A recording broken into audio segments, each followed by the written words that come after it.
Hello, welcome to this week's How's the Market, Pensacola. Well, the market shifted. It's pivoted. I can probably come up with about 7 or 8 more words that are synonymous. But that's going to be the headlines that you're going to see a ton of over the next couple of months. It's shifted. It's pivoted. And then people are going to say, well, that means it's crashing. No, not necessarily. But let me tell you what has changed in the last 30 days or so. All right, there's a couple of things. One, people are not doing those appraisal waivers anymore. Now, what's an appraisal waiver? An appraisal waiver that was done 5 months ago, 4 months ago, March, February, January of this year, and we did it a lot last year, was said, hey, listen, I'm going to give you this price, and if it doesn't appraise, then I will make up the difference. So let's say, for instance, somebody was listed for $350, and we wanted a contract at $370, right? And then it appraised at $355. Well, an appraiser waiver means that they would have brought the extra $15,000 to the seller, and we're done, right? Essentially overpaying for the house, because the house is worth $355 and you just paid $370. But with an extremely hyper seller's market and people really wanting to get into a property, some people were willing to do that just because they plan on holding the property for 6, 7, 8, 9, 10 years. Cool, I understand that completely. I was real hesitant about those just because I've been in this business long enough to where I don't really like overpaying for stuff. There were a couple of situations where I told the buyer that might not be a bad idea. Most of them we didn't. We found something else. Those have gone away. If an appraisal comes in under your contract price, the buyer is expecting the seller to drop back down to the appraised value, which is 100% of the value of your property. Those are tough conversations I've had. I've had 6 appraisals in the last 30 days come in under where we were. 6. Now I've had a ton come in where we're at, and some even come in over. So it's not all my stuff, but I have had 6 come in under. Out of the 6, 4 of them were wrong. I took a look at the appraisal. I actually sat down. I've seen thousands of appraisals over my years. I know how to read those. There was either a miscalculation on the appreciation levels or no appreciation given. I had one that they were using a comparable from 10 months ago. Right? It was last October, November, somewhere around there. And they give them no appreciation till then. None. So I went back, and as soon as we made that adjustment, all of a sudden it made up for it. Okay, that makes sense. There were some that excluded some stuff that was not inside the MLS. So they only looked inside of the MLS for sales comps, whereas there was some stuff that happened outside the MLS they should have found. And once I found them and showed them that that's a better comp comparable, they fixed that. But 2 of those out of the 6 appraisals. So out of the 6 appraisals, 4 of them were readjusted. We got them fixed. We were good to go. 2 of them were right. We're right. I'll tell an appraiser when they're right. I'll tell an appraiser when they're wrong and show them why. I don't just, randomly pounce around like I'm a 5-year-old on a schoolyard playground. Okay, I'm going to show you why I believe this. Now, appraisal is an art. It's not a science, but there's a lot of quantitative data that can go into it. So I showed them why that. Most of them agreed. 2 of them brought in low. I said 370 came in. We were listed at 350. We got 370 as the offer that we accepted, and it came in at 355. $15,000 difference, right? That appraisal was right. That appraisal was right. And so now I'm having a conversation with a seller going, you're not going to get 370. You're going to get full value, because the buyer came back and went, I will pay you 100% of the value of the property, but I'm not overpaying. That's a shift. That's a shift in the marketplace. We're seeing that because we're starting to get some more inventory. If you've watched this show any amount of time, you know that I felt like for the past year a parrot going hyper seller's market, hyper seller's market, hyper seller market, probably want a cracker, right? It's not necessarily the case anymore. Some of these, and you're going to see them here in a minute on these 2 counties, we're out of the hyper sellers and into a sellers, and some of them are creeping up to a neutral. Shane, does that mean we're going to crash? No. Does that give buyers more options though? Yes. Are we still low on inventory in certain price points? Yes. But now we have to pay attention to price points, not just the market in its entirety. Make sense? So that's one shift. There's a couple other shifts that are happening, but I'm only going to talk about 2 on the show. The second shift is the amount of time on the market. If you've watched the show, you know that I've used this. I kind of chuckled because we used to say a price cut, or here, it's a price change, right? We're we're taking the price down. So we were at 400,000 and now we've come down to 380 as the list price, right? Price reduction. People are playing on words right now, and I'm seeing marketing out there going, price improvement. It's the same thing, okay? But I get it. I understand. It sounds better when someone says price improvement than price reduction. Are we seeing some price reductions and a longer time on the market? Yes. Is that true in all price points? For the most part. Am I seeing price reductions in all price points? No. No, there are some price points that not seeing any price reductions. And there's still a shorter time, if you look historically, a shorter time on market than most. But if you see some price points and they've been on the market 50 days, 40 days, well, that would have been unheard of 4 months ago, 5 months ago, right? Stuff, if you've been on the market that long, what's wrong? Now, no, you got to pay attention to those. So I say all this, talk to the sellers to begin with. As a seller right now, I've been saying for the past 2 years, it's a really good time to sell. As a seller, understand the market has shifted and that you've got to come to the transaction with realistic expectations. That is key to be successful in this marketplace. Are you still probably going to get a lot more than you paid for it? Yeah. Are you still going to walk away with a good check? Probably. Are you going to, get appraisal waiver and waive all the contingencies? And probably not. I've also seen some stuff to where concessions are starting to come back into the category. Hey, we'll give you 100% of what you're asking, but we want $3,000 back to help pay closing costs or $5,000 back to help pay closing costs. You really got to consider those sometimes. So has the market shifted some? Yes. Are we still high? Yes. Do I feel like it's going to come down? No, there's nothing pointing to it. The state of Florida and the state of Texas are the two states that everybody seems to be moving to. If you actually looked at a migration map, those two states are huge. So we have a supply and demand issue, which means prices are going to continue to rise. They may rise a lot slower. We may not get that 18%, but they're going to continue to rise. So as you watch your headlines and it says market shifts, market pivots, make sure you don't get in there and see them use that premise to say we're about to go off a cliff. Nothing pointing to that at all. Nothing pointing to that at all. And everybody's like, we're waiting for the next foreclosure crisis so we can buy. What foreclosure crisis? Well, people are coming out of that forbearance and now they're going to be foreclosed on. No, they've got $100,000 worth of equity. Why would you let it go back to the bank and let that $100,000 go? You wouldn't.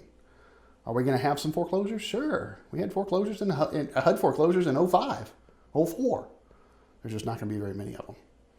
All right. Most of those are going to be inherited or probated properties, or there were no heirs, and so the bank took it back because there was a reverse mortgage. Stuff like that makes sense. So we will have some, but are we going to have a lot? No. Now I do want you to pay attention to the numbers on our two counties. So you can kind of see as our inventory levels are starting to change. Some of these are like, hey, we've doubled in inventory. Yeah, but we're still under a month's inventory. So just because we went from 0.4 months to 0.8 months, doubled our inventory levels, we are still the pendulum is drastically swung to the hyper seller side.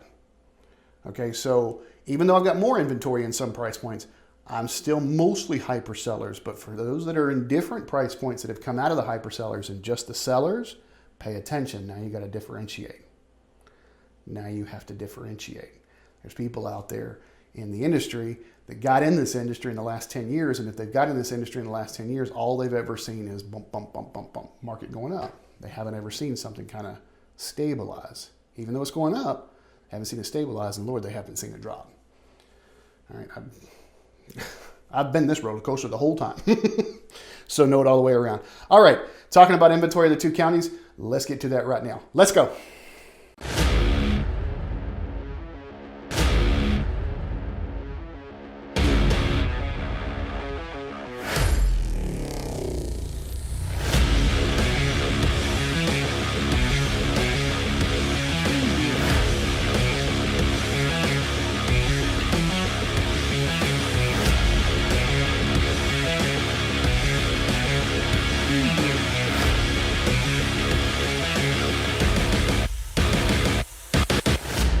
All right, if you hadn't seen the show, you don't know, I always start with this slide right here. If we have between 6 and 7 months worth of inventory, we have what's called a neutral market.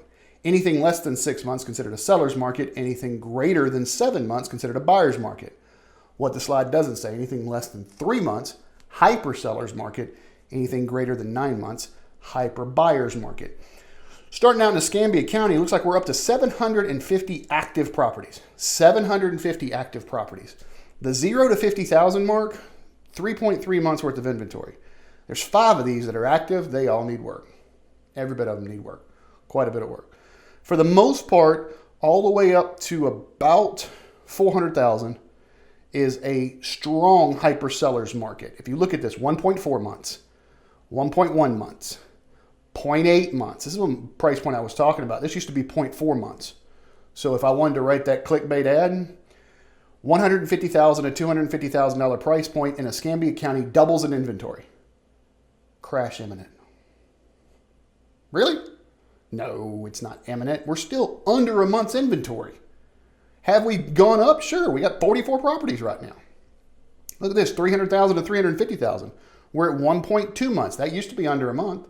We're at 1.2 months right now with 114 active. We do have some actives now, but most of these are still hyper sellers up to $400,000. Now, $400,000 to $550,000, still technically a hyper sellers, but over 2 months inventory. So it's kind of moving its way a little towards a neutral market, or excuse me, a seller's market, not a hyper seller's market. All right, we got a ways to go till we get to a neutral. That 550 to 600,000 mark, a little weird pocket at 4.3 months. And I guess we have a much weirder pocket because 600,000 to 650,000 drops back down to under 2 months inventory. I think that's just a housing amount right now. There's not as many people just looking in that area. And then we have 650,000 and up. Both of those are at 4 months. If you remember, go back and look at the show back in March. All this was red. Everything was red. Now we're starting to get some oranges. I wonder if we're going to get some yellow. That's Escambia County. Let's jump over to Santa Rosa. There's nothing for sale under 100 grand. We do have 567 active properties. Remember when this was almost 200? This was almost 200. It was like 208 or something. It was almost under 200 properties. We got 567. So we've almost tripled inventory. Again, here's my headline. Santa Rosa County, property inventory triples. Crash imminent. No, it's not. But is my premise right? Yeah, sure is. Sure is. All the way up to 550,000 here is a seller's market, a hyper seller's market, with this 450,000 to 500,000 place seems to be 2.8. So even though that's technically a hyper seller's, we're starting to get that as to a seller's market. I've also noticed that there have been a lot of builders building in this price point. So some of these are probably builders. They also build in this price point right here, 300,000 to 350,000. If you notice, that's up to 1.9 months. So almost 2 months worth of inventory there. That makes sense. I'm also seeing the builders. There were a couple of builders here locally, even 4 months ago, that would hardly even work with a realtor. They're like, we don't want to pay any commission at all. We do enough of our own marketing. We'll just sell ourselves. Now I'm seeing all these promotions come back out. All right, so they're starting to see a slowdown in traffic as well. Part of it's the rates, the mortgage rates. We'll talk about that at the end of the show. All right, 550,000 to 600,000, 3 months. So technically that's out of a hyper seller's into a seller's. Look at this, 600,000 to 650,000, 5.3 months. That's almost a neutral. So if I'm one of these 24 properties, I better be differentiating. I better be differentiating. Now the 650,000 to 700,000, there's just not much there. So 1.3 months worth of there, and then 700,000 plus, just like Escambia County. The luxury is coming in at 4 months worth of inventory. Does this mean none of this can sell? Absolutely. It's still either a seller's or a hyper seller's all the way across the board. We do not have a neutral market at any price point as I'm recording this show. 600,000 to 650,000 in Santa Rosa County is probably, well, that is the closest to where we may have a neutral market soon. I suspect as we get into August, September, as we start to get to Labor Day, we'll start to see inventory start to drop a little. But we also have some buyers that are dropping a little. A lot of that has to do with mortgages. Mortgages went from the 3s to the high 5s. Like that. Like we blew through the 4s. Went to the high 5s. Now it's actually pulled back. As I'm recording this, it's about 5.2, 5.3. Okay, so it's pulled back to the low 5s. We expect the Fed to actually raise rates again to try and fight some of this inflation stuff. So will we see some rates continue to rise? Probably. Probably. And that may be why some of these higher price points people are bumping down, because a lot of people don't necessarily look when they buy at this price point. Instead, they're looking at what my payment is. I don't want to spend more than $2,000 a month. I don't want to spend more than $1,500 a month. I don't want, whatever it is, right? That's what they're looking at. They're looking at their payment. Well, the way to look at your payment is based off of your interest rate. So that makes sense. That's why there's some buyers that have come out. I've got some buyers right now that have actually rented for the next year. They couldn't find a place. They needed to find a place. They got to find a place to sleep, to put their head. Hotel rooms are ridiculous. We just had Blue Angel weekend. Try and find a hotel this past weekend. It was nuts. I had some friends in town. I wanted to catch up with them so bad. I had some friends in town. Old military folks I was stationed with in the mid-90s in Hawaii. Long time ago. Luckily, the only reason they had a place to sleep is because they own a semi. So they were able to sleep in the back of their truck. Kind of like some of these RVs are right now. But that was the only reason they could come here and actually do that. It was tough to find a place. All right, I always end the show talking about our instant offer program because I had 2 more people call me this past week asking about that. Inherited properties, need to get them liquidated, so forth, so on. So yes, our instant offer program is basically a program where we come out and give you an instant offer on the house, close quickly. We can close 5 days, 10 days, 20 days, 30 days, whatever it takes for you to get done, however we structure it up. I always tell the story about the one that had to go to Dallas. They got a heck of an offer. And so we took them to Dallas, but they had to be there in like 7 to 10 days. So we had to close quick. I've got a consortium of cash investors that are behind me. When I make these offers, they're willing to pretty much write the check because they know I've been doing it long enough to where it doesn't matter. So if you've got any questions on that, there is a link below about our instant offer program. You can kind of catch out what we're doing there. A lot of people will take our offer and tell me, okay, Shane, let's put it on the market. Let's see if we can get more. But with some of these shifts, you might not necessarily be able to get more. So we'll have to find out. But if you can use that as a floor, why wouldn't you? You're not taking just the investor offer, and you're not taking just the realtor offer, which sometimes could be lower. I always use this. You're not taking either one of, that's what I should do from now on. You're not taking either one of these offers, but you're combining the two and finding out the best for you. So that might be a good option for you guys. Like I said, there's some information below to check that out. All right, that's our numbers for this week. Watch your conclusions. There's people that are going to have headlines that are going to be great. If you click on enough of them, then they're going to put you in that web, so you're always going to see that. All right, but the conclusions based on the premises are true. If you look down at these numbers, this doubled from 0.4 months to 0.8 months, so inventory did double. Crash is not imminent. It's just not. Watch your conclusions. Thanks for watching. Have a great week. I'm a man on a mission. My mission is to help people break through all the noise out there and Don't need no permission. I want to help you get to actual truth. Don't you just want the truth?